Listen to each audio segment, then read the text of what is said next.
Well, for me, it's quite a very, very unfortunate. Those kind of statements coming from the second highest in command in the country.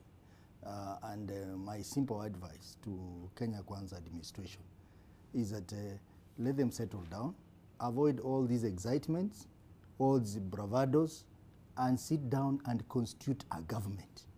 As we are speaking now, there is no government. Because the definition of a government is a president, deputy president, and the cabinet. There is no cabinet. Who is making these decisions? A decision like a change of policy to Shamba system policy requires the intervention of cabinet. There is no cabinet. They have been making a lot of roadside declarations which require the intervention of cabinet. So my advice to them is that they need to stop all these bravados, all this excitement, sit down, constitute a government where people can sit, reason together, and agree on a policy position before it is communicated to the public. And I want to agree with the professor that really, if this is how the Kenya Kwanza administration is going to deal with agriculture, then we are in for a big shock. Because looking at their very beautiful proposals on how they are going to promote food production, it really is out of tune with what they promise Kenyans. And I also want to reiterate that this also confirms that maybe Honorable Rigathi is not ready for the role that he's been given by Kenyans.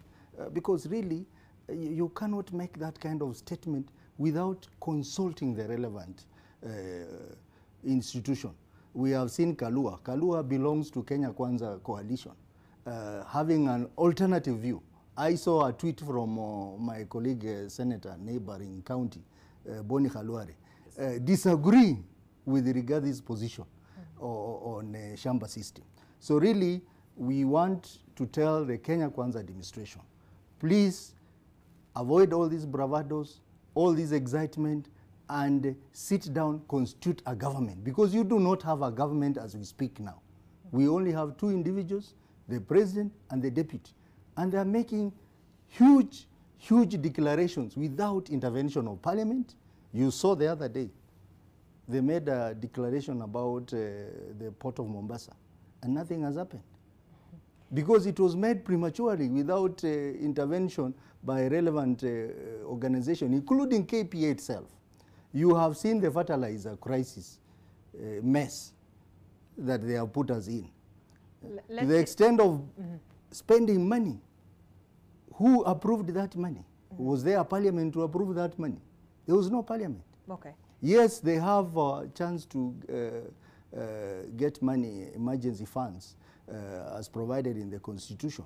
But the question is, was the budget committee involved? And where was the budget committee? Because we don't have a parliament yet. So really, I want to advise the Kenya Kwanza administration, sit down, constitute a government, and let us see you implementing the promises you made to Kenyans, especially the 100-day promises. On another note, you have seen the effort that has been made in Mau Forest as a result of the sacrifice by Honorable Raila Odinga, who ended up losing political support in Rift Valley. As a result of that conservation effort, we are seeing the problem that had started, the drought concerns that had started happening downstream the Mau, have now been addressed.